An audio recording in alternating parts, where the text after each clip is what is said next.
But first, the family that lost 9 people in the Sutherland Springs shooting is inside federal court right now. The Holcombe family is suing the government.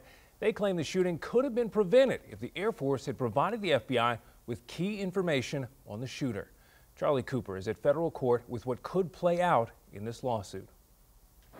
Yeah, Clarice and Joe Holcombe lost 9 family members, including their son, in that massacre, and they believe that this could have easily been prevented had the U.S. Air Force done their part. They saw a judge at 9 o'clock this morning, and they claim that the Air Force was negligent in the handling of the church shooter Devin Kelly's criminal background information that could have prevented him from buying a gun.